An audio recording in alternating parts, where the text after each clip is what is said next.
एक सवाल 2-3 बच्चों ने पूछा कि हम कभी कभी डीमोटिवेटेड होते हैं, क्या तजुर्बा सच में इतना महत्वपूर्ण है, हम क्या करें, नौकरी मिलेगी या नहीं, तनाव रहता ही होगा, पढ़ते होंगे, टेंशन होती होगी, कितना पढ़ें, टाइम मैनेजमेंट कैसे करें, ये सवाल भी आपके सामने है।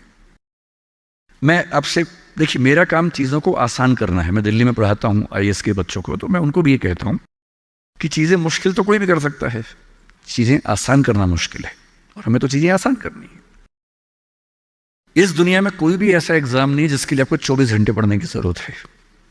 अगर आप दिन में 8, 10, एक लेवल के बाद 12 घंटे पढ़ते हैं तो ये बहुत है।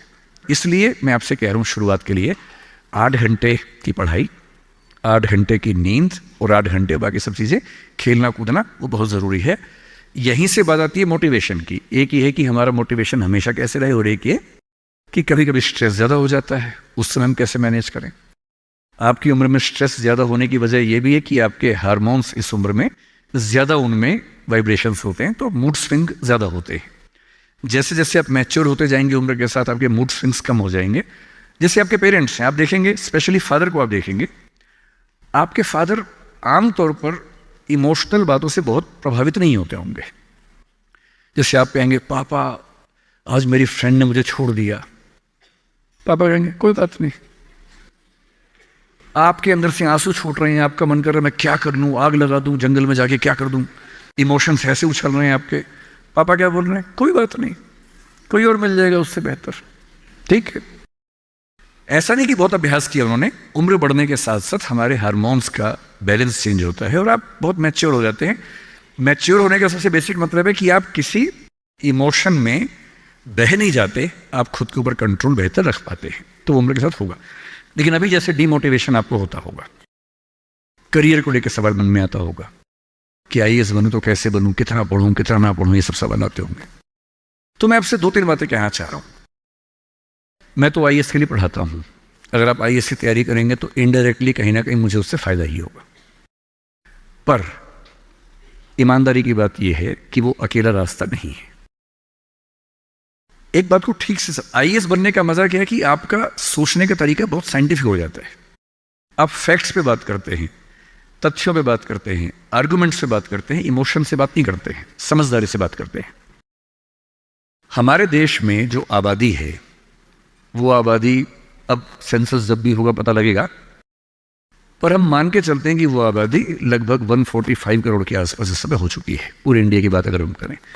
145 करोड़ में से अगर मैं कहूं कि जो लोग 21 साल या 18 साल से मान लीजिए 30 की उम्र के बीच में है, इन 12 साल में है, मेरे ख्याल से ये आबादी भी कम से कम 12, 15, 20 करोड़ के आसपास तो होगी ही होगी। अगर ये 20 करोड़ लोग सोचे कि मैं आईएएस बनना है, या मैं आधे भी सोच लें, 10 करोड़ सोच लें, आपको ये समझना है कि आईएएस पूरे भारत में कुल मिला के 6,000 होते हैं, जिनमें से भी 5,000 लोग हैं। आईपीएस भी इतने ही होते हैं, 5-6 हज़ार के बीच में होते हैं। अगर 10 करोड़ लोग सपना देखेंगे उन नौकरियों का, अगर मैं सारी सिविल सर्विसेज मिला लूँ, सेंटर की, स्टेट की, सब मिला लूँ, तो सेंटर की कुल 20 सर्विसेज मान लीजिए, सबका कार्ड अगर हम 5,000 भी एवरेज रखें तो 1 लाख लोग होंगे। आपके स्टेट का स्टेट में मान लेता हूँ कि 2-3 हज़ार लोग होंगे जो सरकारी नौकरी में ठीक पद पे होंगे, उससे ज़्यादा तो कार्डर नहीं होना चाहिए, क्योंकि स्टेट बहुत छोटा आपका है, आबादी बहुत कम है। तो जो नौकरियां कुल मिला के 10-12 हज़ार हैं, अगर देश का हर युवा सोचे कि मुझे उसी में आना है, तो इसका मतलब है कि हम एक ऐसे रास्ते पे जा रहे हैं जिसमें डिप्रेशन होने की संभावना बहुत ज़्यादा है, एंग्जाइटी होने की संभावना बहुत ज़्यादा है, बहुत लोगों को हारना भी पड़ेगा, बहुत लोगों को हासिल नहीं हो पाएगा वो सब। तो मैं जो आपसे कहना चाह रहा हूँ, सरकारी नौकरी ठीक है, कोशिश करने में बुराई नहीं है, सरकारी नौकरी में कुछ चीज़ें अच्छी होती हैं, पर अपने मन से ये बात निकाल दीजिए कि मुझे केवल और केवल सरकारी नौकरी में ही जाना है। दुनिया में तमाम रास्ते हैं, और मैं कुछ रास्ते आपको हिंट करता हूँ इस चीज़ का। जैसे मैं खुद एक एग्जांपल हूँ, मैं सरकारी नौकरी में रहा, मैं दिल्ली यूनिवर्सिटी में लेक्चरर था, पहले असिस्टेंट प्रोफेसर था, 2 कॉलेजेस में पढ़ाया मैंने वहाँ। फिर आईएएस का एग्ज़ाम दिया, सिलेक्ट हो गया, उसमें 6-7 महीने वहाँ नौकरी की, फिर वो भी छोड़ा। अब मैं अपना काम करता हूँ, सेल्फ एम्प्लॉयड हूँ। और मैं ईमानदारी से आपसे कह रहा हूँ, आप जब भी कोई फैसला करेंगे अपने बारे में, कभी ना कभी आपको फील होगा, बेशक 1 सेकंड के लिए, कि आपने गलत किया। कोई भी फैसला हो, आप स्पाउस सिलेक्शन करेंगे अपने लिए, कितना भी सोच के कर लें, जीवन में कभी ना कभी लगेगा गलती हुई, अक्सर लगेगा ठीक किया, कभी कभी लगेगा गलत किया। और ऐसा नहीं कि आपने एक्स के बदले वाई किया होता तो नहीं लगता, तो भी लगता। दिक्कत ये नहीं है कि मैं एक्स को चुनूं या वाई को चुनूं, आप जिसको भी चुनेंगे पूरा पैकेज साथ में आता है, अच्छी चीजें भी खराब चीजें भी। जो अच्छा आएगा उस पर आपका ध्यान नहीं जाएगा क्योंकि वो तो फॉर ग्रांटेड है। जो मिल जाता है वो मिट्टी हो जाता है, कोई वैल्यू नहीं करता उसको। जो मिस हो जाता है वो चुभता है। और जो चीज दूसरे ऑप्शन में अच्छी थी इसमें नहीं, आप बार बार वो देखते अरे यार वो ठीक था, अरे यार वो ठीक था। जबकि वहां 12 प्रॉब्लम्स थी, यहां 2 प्रॉब्लम है। पर हमारी ह्यूमन कॉन्शियसनेस ऐसी है कि जो छूट गया उस पर नजर ज्यादा जाती है, जो मिल गया मिट्टी हो जाता है। एक बड़ा प्रसिद्ध शेर मैं कई बार कोट करता हूं, मतलब दुनिया जिसे कहते हैं जादू का खिलौना है, मिल गया वो मिट्टी है, नहीं मिला वो सोना है। जो नहीं मिलता है ना वो बड़ा परेशान करता है। ये नौकरी के मामले में भी है। पर मैं ईमानदारी से कह रहा हूं कि मुझे आज तक जिस एक फैसले पर 1 सेकंड के लिए भी नहीं लगा कि मैंने गलत किया, वो नौकरी छोड़ने का फैसला है। मुझे आज तक नहीं लगा कि मैंने गलती की, क्योंकि मुझे लगता मैंने एकदम ठीक किया। मैंने अपने स्वधर्म, अपने नेचर के अनुसार सही किया। इस बच्चे ने बड़ा खूबसूरत सवाल पूछा कि आप आईएएस एलाइड की नौकरी छोड़ के टीचिंग में क्यों आ गए। मैं इस सवाल में दूसरा सवाल जोड़ देता हूं।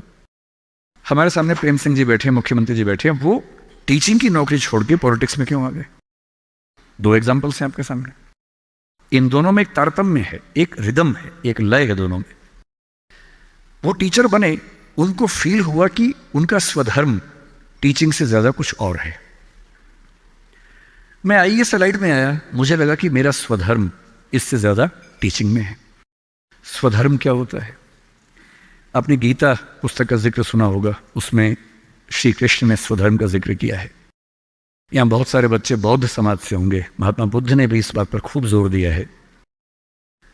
सारे धर्मों, सारे दर्शनों का जो सार है वो ये है, हर व्यक्ति हर काम के लिए फिट नहीं होता है।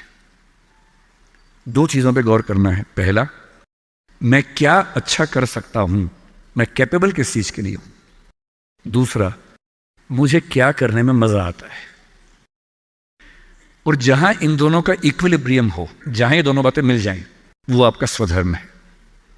यानी जैसे मैं सिंगर बनना चाहता था, पर मैं इतना गंदा गाता हूं कि मैं जब घर में गाता था मेरे पेरेंट्स बोले तो मैं भारतीय सेना में चले जाना चाहिए, बिना बंदूक के विदेशी की तरह देख के गा देना, बस वैसे ही मर जाएंगे सारे के सारे।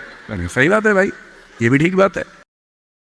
तो मेरा मन था कि मैं सिंगर बनूं, पर गला कौवे जैसा भगवान ने दिया, कोयल जैसा नहीं दिया, तो मैं सिंगर नहीं बनूंगा। मेरे मन से क्या होता है, अच्छा लगने से क्या होता है भाई, सुने भी तो कोई मेरी बात को, मेरे गाने को सुने भी तो सही कोई। तो मेरा मन क्या करता है काफी नहीं है। 2 चीजें हैं, मैं क्या कर सकता हूं। मैं बचपन से स्कूल में डिबेटिंग करता था, मेरे पेरेंट्स ने मुझे बड़ा सपोर्ट किया, और बचपन से ही मेरे पेरेंट्स ने, टीचर्स ने कहा कि तुम कुछ ऐसा करना कि मंच पर रह सको, पॉलिटिक्स में जाओ, एमपी बनो। तब मेरा मन भी पॉलिटिक्स में आने का था, स्कूल लाइफ में बहुत ज्यादा मन था उस समय, बाद में नहीं रहा। तुम पॉलिटिक्स में जाओ, तुम वकील बनो, क्योंकि जब कोर्ट केस लड़ोगे तुम्हें बोलने की ताकत भगवान ने दी है, उसका इस्तेमाल करो। या टीचर बनो। टीचर की छवि हमारे समाज में बहुत अच्छी नहीं होती थी, हालांकि मेरे पेरेंट्स टीचर ही हैं दोनों, पर हमारे समाज में टीचर की छवि होती है। और हमारे देश का दुर्भाग्य है कि जो प्रोफेशन देश को गढ़ता है उसकी छवि बहुत अच्छी नहीं है। टीचर बनना बहुत लोगों का सपना नहीं है, मेरा तो है। और मेरा स्वधर्म, मैंने महसूस कर लिया कि मेरा स्वधर्म टीचिंग है। और स्वधर्म का मतलब वही 2 बातें जो मैं कर सकता हूं और जो मैं करना चाहता भी हूं। आपके मुख्यमंत्री जी अच्छे टीचर रहे होंगे, पर उनको बार बार मन में आता होगा कि मैं जनता के बीच जाकर उनके साथ काम करके क्यों ना कुछ ऐसा करूं कि पॉलिसी मेकिंग में आऊं। उनका स्वधर्म उनको वहां खींच के ले गया, तो उन्होंने वो किया। और इस दुनिया में जो भी सफल इंसान आपको देखे, कोई भी सफल व्यक्ति देखे, किसी भी फील्ड का हो, आप हमेशा देखेंगे वो वही व्यक्ति है जो अपने स्वधर्म पे चल रहा है, जिसने वही रास्ता चुना जो उसकी क्षमताओं यानी कि कैपेबिलिटीज और उसके इंटरेस्ट यानी कि उसकी इच्छाओं से मैच करता था। तो आप सबसे मैं कह रहा हूं कि आईएएस या पीसीएस या सरकारी नौकरी की अंधी दौड़ में मत दौड़िए। मैंने बहुत सरकारी नौकरी वालों को देखा है दुखी रहते हुए। सरकारी नौकरी में है, अच्छा वेतन है, तभी दुखी है, क्योंकि वो नहीं कर पा रहे जो दरअसल करना चाहते थे। सरकारी नौकरी में क्या होता है, सुरक्षा मिलती है, सेफ्टी होती है, सिक्योरिटी होती है, सम्मान मिलता है, समाज के लोग पूछते हैं आपको कि आप सरकारी नौकरी में हैं। गस्टेड ऑफिसर होंगे तो स्टैंप लगा के साइन करने की ताकत आ जाती है। आप जज हैं तो आपकी बात में वजन होता है। आप IAS IPS है तो आप पूरा राज्य या देश चला रहे हैं। तो ताकत तो है, अच्छा है, सुरक्षा बहुत ज्यादा है। सबसे पहले ध्यान से सोचिए कि आप अपने जीवन से चाहते क्या है। मैंने जब नौकरी की तो मैंने फील किया कि इस नौकरी से मेरी जो मूल ज़रूरतें हैं वो पूरी हो नहीं पा रही। क्या ज़रूरतें हैं? मुझे अच्छा लगता है कि मैं खूब पढ़ूं और मंच पे खूब बोलूं। वहां कहा कि आप मंच पे जा ही नहीं सकते, कोड ऑफ कंडक्ट। मैंने कहा यार, जिस चीज़ के लिए पैदा हुआ वही नहीं कर पाऊंगा मैं तो। फिर दिन भर फाइलों में काम करना है। अब फाइलों में काम करना अच्छा लगता है कई लोगों को, मुझे नहीं अच्छा लगता, मेरा नहीं है ऐसी रुचि है, तो मैं क्या करूं। मेरा मन करता है कि मैं खूब पढ़ूं, गहरी चीज़ें पढ़ूं। वहां तो वही पढ़ना है जो सरकार के हिसाब से चीज़ें आती हैं, उसमें कोई बहुत क्रिएटिव स्कोप नहीं होता है। तो मैं कुछ महीनों में समझ गया कि ये मेरे बस की बात नहीं है। और मैं आपसे एक लिटमस टेस्ट कहता हूं, अपने पेरेंट्स से अकेले में बात करना। देखिए मैं बहुत ज़्यादा बोलता हूँ, जब आपको लगे ज़्यादा हो गया आप इशारा कर देना, मैं चुप हो जाऊँगा वहाँ पर, है ना। मैं भूल जाता हूँ कि मैं कितने घंटे बोल चुका हूँ तो आप हिंट कर दीजिएगा। आज घर जाके अपने पेरेंट्स से बात करना और एक बात पूछना उनसे, अकेले में बात करना, सबके सामने नहीं। स्पेशली अगर आपके पापा किसी नौकरी में हैं या मम्मी नौकरी में, जो भी नौकरी में, उनसे पूछना। उनसे कहना कि पापा आप नौकरी में खुश हो, ये बोल के चुप हो जाना। ये मम्मी आप नौकरी करती हो सरकार में या प्राइवेट जहां भी करती हो, ईमानदारी से बताओ, मेरे सिर पे हाथ रखे बताओ कि आप खुश हो। तो पहले वो 2-4 मिनट गोल मटोल बात करेंगे। हाँ बेटा, क्या कह सकते हैं बेटा, हाँ ठीक ही है बेटा, सब बढ़िया चल रहा है बेटा, ऐसी ऐसी बात करेंगे। आप 2 मिनट के बाद फिर उनका हाथ पकड़ के अपने सिर पे रख देना। अब बोलना, आपको मेरी कसम में झूठ बोला तो मर जाऊंगी, मर जाऊंगा।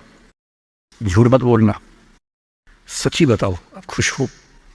2-4-5 मिनट के बाद उनके आंसू निकल जाएंगे या आवाज भरला जाएगी उनकी।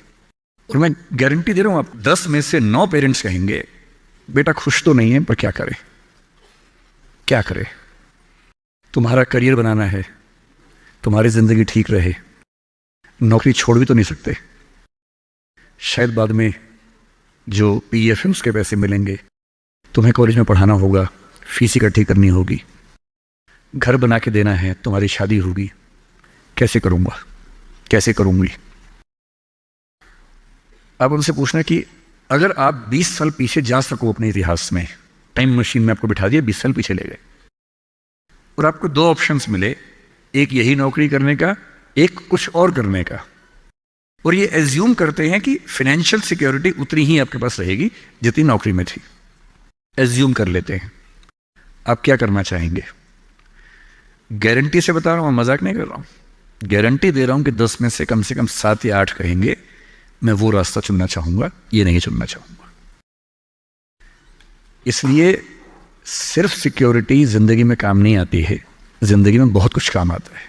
और आपकी जनरेशन के सामने इतनी अपॉर्चुनिटीज हैं। हमारे सामने तो क्या था, हमने जब कॉलेज पास किया तो लोगों से पूछा आप क्या करें, तो लोगों ने कहा 2-3 रास्ते हैं, एक रास्ते IAS बन जाओ, एक है टीचर बन जाओ, एक वकील या जज वाला रास्ता है। तो हमने 2 रास्ते चुन लिए, टीचर और IAS। टीचर का चुना इसलिए मैंने MA किया, MPhil किया, PhD किया, UGC नेट JRF का एग्जाम दिया कि ठीक है टीचर बन जाएंगे। तब तक IAS में इसमें लाइट में हो गया तो वहां जाके देख लिया।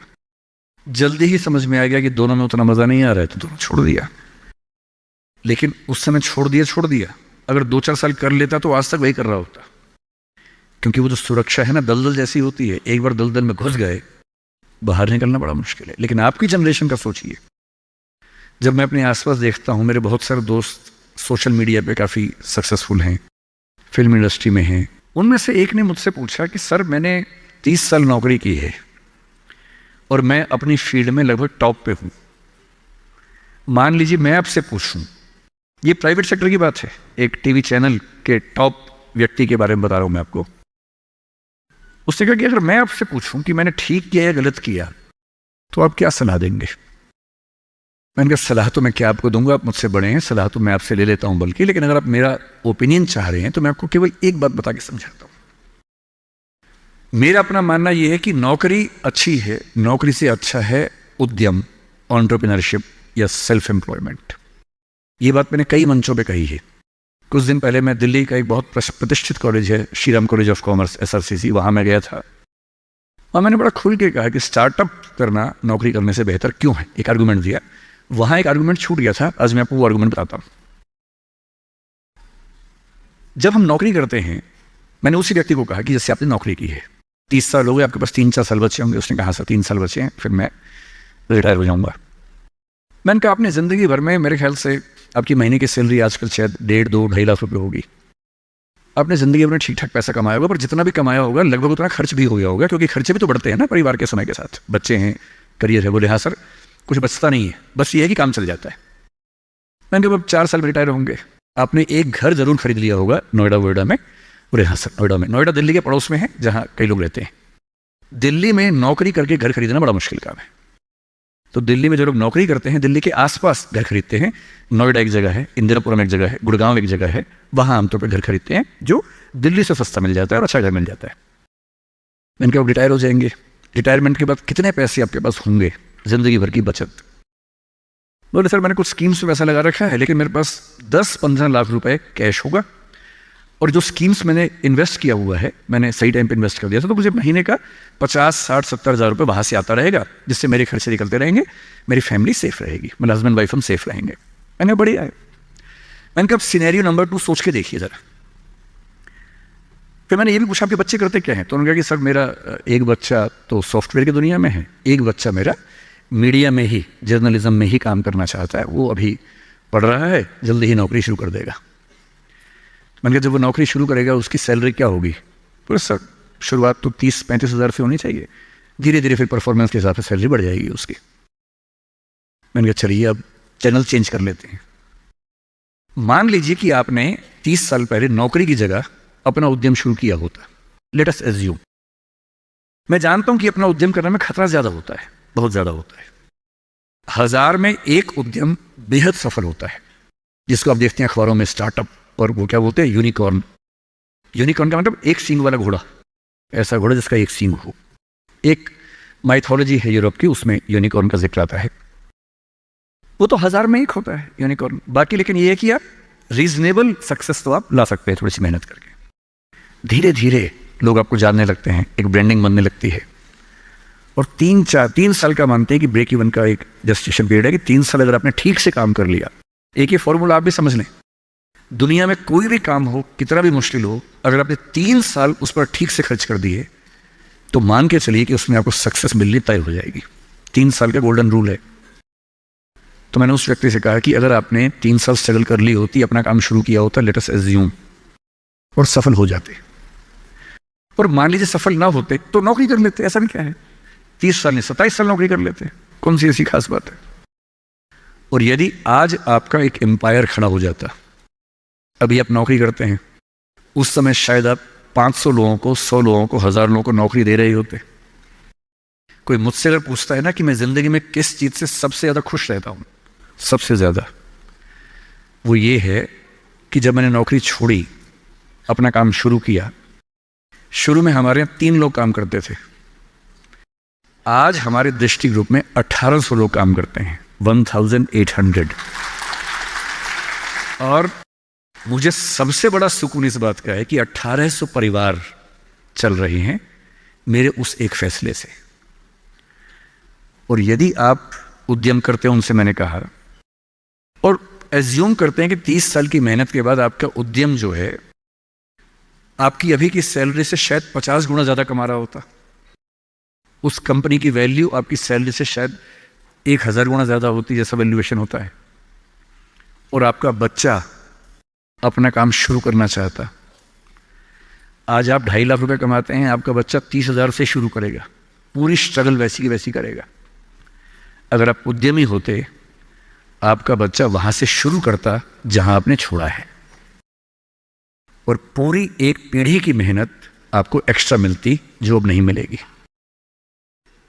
इसलिए नौकरी अच्छी है, पर नौकरी इतनी अच्छी भी नहीं है कि उसके लिए पागल हो जाना है। करेज क्यों नहीं आ सकता हमारे अंदर, साहस क्यों नहीं आ सकता है? कम से कम एक चांस लेने के लिए, खतरा उठाने के लिए, ट्राई करने के लिए क्यों नहीं कोशिश करनी चाहिए? और इसलिए मैं आप सबसे जो कहना चाह रहा हूं वो ये, अपने स्वधर्म को ठीक से पहचानिए, आप जीवन से क्या चाहते हैं ठीक से पहचानिए। अगर आप चाहते हैं पैसा कमाना, तो सबसे अच्छा है अपना उद्यम, अपना स्टार्टअप, अपना बिजनेस, अपना काम, सेल्फ एम्प्लॉयमेंट। अगर आप चाहते हैं पावर कि मैं कुछ करूं तो दुनिया को दिखे, तो सिविल सर्वेंट बनिए, जज बनिए, पॉलिटिक्स में आइए। पॉलिटिक्स एक ऐसी चीज है जहां आप समाज को सबसे ज्यादा बदल सकते हैं, सबसे ताकत के साथ बदल सकते हैं। यदि आपको चाहिए जीवन में शांति, सुकून, तो फिर एक ऐसी नौकरी या एक ऐसा उद्यम जैसे खेती का काम। आप तो सिक्किम में रहते हैं, मैं कल आते हुए रास्ते में सोच रहा था कि सिक्किम के युवा अगर अपना स्टार्टअप शुरू करें ऑर्गेनिक फार्मिंग का ही, आपको अंदाजा नहीं है दिल्ली में क्या हाल है। दिल्ली में किसी शॉप के ऊपर लिख दीजिए ऑर्गेनिक फार्मिंग के प्रोडक्ट्स मिलते हैं, वहां लाइन लग जाती है, लोग पागल हो जाते हैं। वो केमिकल पेस्टिसाइड्स और केमिकल फर्टिलाइजर्स खा खा के इतने पगला चुके हैं हम लोग, जिस शॉप पे लिखा हो ऑर्गेनिक प्रोडक्ट्स, मतलब अजीब हाल हो जाता है। सिक्किम के युवा, जब आपका स्टेट दुनिया का पहला स्टेट ऐसा है जहां ऑर्गेनिक फूड मिलता है सिर्फ, आपके पास तो दी हुई ब्रांडिंग है पहले से, उस ब्रांडिंग का इस्तेमाल करके अगर आप दिल्ली में, और दिल्ली ही क्यों, दुनिया भर में आजकल तो एक एप्लीकेशन बनानी है, ऑनलाइन ऐप बनानी है, दुनिया भर में प्रोडक्ट सेल करना है। और अगर आप ऐसा कोई प्रोडक्ट लाएं और सिक्किम में 10-20 यूनिकॉर्न खड़े हो जाएं, यूनिकॉर्न का मतलब है एक ऐसी कंपनी जिसकी वैल्यू $1 बिलियन की है। $1 बिलियन का मतलब आज के ज़माने में होता है लगभग 10,000 करोड़ रुपए या 9,000 करोड़ रुपए। वैल्यू, इनकम नहीं, वैल्यू, कंपनी की वैल्यू इतनी है। और ये आजकल बहुत मुश्किल नहीं होता है, बस 2-3 साल की गंभीर स्ट्रगल। फिर कल मैं एक बात और सोच रहा था, जब मैं बागडोगरा से यहां आया, मैंने कल महसूस किया कि जो north eastern part of country है, जिसमें सिक्किम भी है, बाकी राज्य भी हैं, हम तो दिल्ली में रहते हैं। मुझे दिल्ली से कहाँ जाना होता है, मैं बॉम्बे अक्सर जाता हूँ, इलाहाबाद जाता हूँ, लखनऊ जाता हूँ, जयपुर जाता हूँ। जहाँ भी जाना होता है, अगर मैं सड़क से जाऊँ तो कुछ घंटे, बॉम्बे तो अब 12 घंटे का हो जाएगा, पहले 24 घंटे का था। और फ्लाइट हर जगह की है, फ्लाइट में बैठे 2 घंटे बॉम्बे, 1 घंटा इलाहाबाद, आधा घंटा लखनऊ, आधा घंटा जयपुर, बात खत्म, पहुँच गए। अब मैं सिक्किम आना चाह रहा हूँ, कल को शायद मैं अरुणाचल जाना चाहूँ, नागालैंड जाना चाहूँ, मैं बहुत आसानी से पहुँच नहीं पा रहा हूँ। ये दिक्कत तो सब लोगों के साथ है। आपका दिल्ली के साथ, देश के बाकी हिस्सों के साथ कॉन्टैक्ट इतना कमज़ोर है, चिंता की बात है। पर यह चिंता केवल सरकार के लिए क्यों है, एक रास्ता भी तो है। कल मैंने रास्ते में एक चीज सोची, आपसे शेयर करता हूं, शायद आप में से कोई इस रास्ते पर चलना चाहे। हवाई जहाज तो उसके लिए बहुत बड़ी पट्टी चाहिए होती है। मुझे पता है कि यहां पड़ोस में एक हमने एयरपोर्ट बनाया है जो मौसम की वजह से कम चल पाता है। हेलीकॉप्टर एक बहुत बड़ा स्ट्रक्चर होता है जिसको मैनेज करना आसान नहीं होता है। अगर आप टेक्नोलॉजी को ठीक से समझते हो तो अभी दुनिया के कुछ देशों में एक्सपेरिमेंट्स हुए हैं, एक्सपेरिमेंट सक्सेसफुल हो चुके हैं। आप यूट्यूब पर सर्च कीजिए, मिल जाएंगे आपको। क्या एक्सपेरिमेंट है? एयर टैक्सी का, हवाई टैक्सी। कई कंपनियों ने अलग अलग तकनीक से यह प्रयोग करके देख लिया है। ऊबर इस पे कुछ एक्सपेरिमेंट्स कर रहा है। हमारे प्रधानमंत्री श्री नरेंद्र मोदी की बात भी ऊबर कंपनी के मालिक से 3-4 साल पहले हुई कि ऊबर टैक्सी हम चलाएंगे, एयर टैक्सी चलाएंगे दिल्ली में जल्दी ही। दिल्ली से गुड़गांव जाने में 1 घंटा लगता है, एयर टैक्सी 8 मिनट लेगी मैक्सिमम। टैक्सी कैसे काम करेगी? आपने ड्रोन देखे हुए हैं, हेलीकॉप्टर भी तो इतना का ड्रोन ही होता है। एक कार जैसा इंस्ट्रूमेंट है जिसपे 4 पंखे लगे हैं, वो ड्रोन बन के उड़ता है और एक जगह से दूसरी जगह ले जाता है। बैटरी ड्रिवन चीज़ें भी आने शुरू होने वाली हैं जो कि बहुत कॉस्टली नहीं पड़ती हैं ऑपरेट करने में। मैं कल ही सोच रहा था कि नॉर्थ ईस्ट में अगर कुछ ऐसे युवा हो, कुछ सिक्किम में हो, कुछ अरुणाचल में हो, नागालैंड में हो, त्रिपुरा, मिजोरम, मेघालय में हो, और मिलके कुछ ऐसी कंपनियां बनाएं सरकार की पॉलिसी से बात करके, और मेरे ख्याल से सभी राज्यों के मुख्यमंत्री दिल्ली में बात करेंगे। सिविल एविएशन मिनिस्ट्री से, होम मिनिस्ट्री से परमिशन जो रिक्वायर्ड है वो लेने के बाद ऊबर जैसी कंपनियों से टाई अप करके जैसे भी करना चाहें, अगर हमारे पास एयर टैक्सी का एक अच्छा मॉडल बन जाए। कल जब मैं तीस्ता के पास से निकला, मैंने अपने ड्राइवर साहब से पूछा, क्योंकि पुल 1-2 टूट गया बता रहे थे, बहुत मिट्टी मलबा जमा था। मैंने उनसे पूछा कि जैसे नदी के सामने जो गांव है, अगर मुझे यहाँ से वहाँ जाना हो, पुल तो टूट गया, कैसे जाएंगे? उन्होंने बताया कि यहाँ से वहाँ जाने के लिए 50 किलोमीटर पीछे जाके एक पुल पार करके आना पड़ेगा, क्योंकि अभी पुल टूट गया है। और मैं सोच रहा हूँ कि मान लीजिए इस नदी के इधर और उधर दो दोस्त रहते हों, या किसी बच्चे का घर इधर है, स्कूल उधर है, अब वो कैसे जाएगा? और ऐसा क्यों ना हो कि इस राज्य की भौगोलिक स्थितियों को देखते हुए हमारे पास एयर टैक्सी के छोटे छोटे मॉडल्स बहुत जगहों पर हों, जो बहुत कम फीस पर वो सारा डिस्टेंस ट्रेवल करने में हेल्प करते हों। और ये उद्यम बाकी राज्यों के लोग यहाँ के करें, क्या इससे बेहतर नहीं है कि सिक्किम के बच्चे ये उद्यम करें? और सिक्किम के टूरिज्म के डेवलपमेंट में सिक्किम को फायदा हो, ये तो होना ही चाहिए। इसलिए मेरा आप सबसे रिक्वेस्ट ये है, आपको सिविल सर्विस की तैयारी करनी मैं बता ही दूंगा, वो तो मेरा काम है ही, मैं रोज़ वही बताता हूँ।